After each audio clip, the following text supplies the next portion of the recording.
नमस्कार दोस्तों, जय श्री राम, जय राजपूताना। मेरा नाम कंचन राजपूत है और आज मैं आपके लिए हांडी रानी जी की कहानी लेकर आई हूँ। हांडी रानी जी एक भारत की महान वीरांगना थी, ठीक है, जिनके बारे में हम आगे जानेंगे।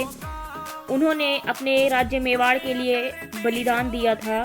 तो आज मैं आपको उन्हीं का बलिदान याद करवाना चाहती हूँ, क्योंकि हमारे भारत के लोग अपने महान वीरांगनाओं के, महान वीरों के बलिदानों को भूलते जा रहे हैं और आज के बच्चे सिर्फ वेब सीरीज में अटके हुए हैं, जिनसे कि उनके भविष्य को केवल नुकसान ही होना है, कोई फायदा नहीं पहुंचने वाला।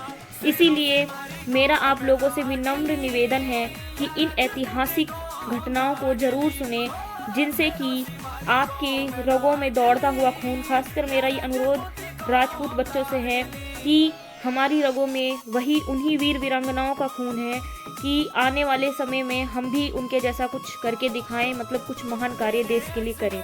आइए शुरू करते हैं। धन्यवाद।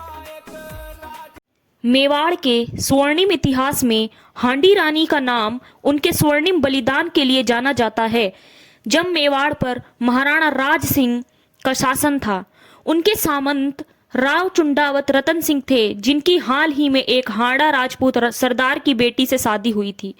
लेकिन शादी के 7 दिन बाद राव चुंडावत रतन सिंह को महाराणा राज सिंह का संदेश मिला। उन्होंने राव चुंडावत रतन सिंह को औरंगजेब की सहायता के लिए दिल्ली से आ रही अतिरिक्त सेना को रोकने का निर्देश दिया गया। अर्थात औरंगजेब ने एक सेना भेजी थी राजस्थान पर हमला करने के लिए, यानी मेवाड़ पर हमला करने के लिए, जिसे रोकने के लिए महाराज रतन सिंह को जाना पड़ा। यह संदेश मिलते ही चुंडावत रतन सिंह ने अपनी सेना को युद्ध की तैयारी करने का आदेश दिया और यह संदेश लेकर वह अपनी पत्नी हांडी रानी के पास पहुंचा और पूरी कहानी बताई।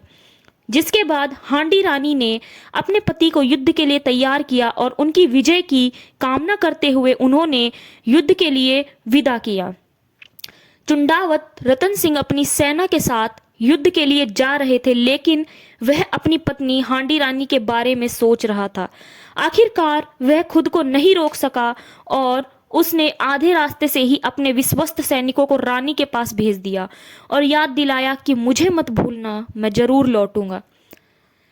रानी ने संचारक को आश्वस्त किया, परंतु राजा ने दूसरे दिन फिर तीसरे दिन संचारक को भेजकर वही बात याद दिलाई और पत्र भेजा, प्रिय मैं यहाँ शत्रुओं से लोहा ले रहा हूँ। यह आपकी रक्षा की महिमा है, लेकिन मुझे तुम्हारी बहुत याद आ रही है। पत्रवाहक को अपना पसंदीदा चिन्ह अवश्य भेजना, मैं उसे देखकर अपना दिल हल्का कर लूंगा। पत्र पढ़कर हांडी रानी सोच में पड़ गई। यदि युद्धरत पति का ध्यान मेरी स्मृति में रहेगा तो वह शत्रुओं से कैसे लड़ेगा, तुम्हें विजय कैसे मिलेगी। तभी हांडी रानी के मन में एक विचार आया और सिपाही से बोली, वीर, मैं तुम्हें अपनी पसंदीदा निशानी दे रही हूं, अपने वीर सेनापति को सौंप दो, लेकिन ध्यान रहे इसे कोई और ना देखे। साथ में मेरा यह पत्र भी देना। पलक झपकते ही हांडी रानी ने अपनी कमर से तलवार निकाली और झटके से अपना सर धड़ से अलग कर दिया। सिपाही की आंखों में अश्रुधारा बह निकली। सैनिक ने रानी के कटे हुए सिर को सोने की थाली में सजाकर सुंदर कपड़े से ढक दिया और भारी मन से युद्ध भूमि की ओर दौड़ पड़ा। सरदार उसे देखकर स्तब्ध रह गया। उसे समझ नहीं आ रहा था कि उसकी आंखों में अश्रुधारा क्यों बह रही है। उसने धीरे से कहा, क्यों यदु सिंह, रानी की निशानी लाओ। यदु ने कांपते हुए हाथों से थाली उसकी ओर बढ़ा दी।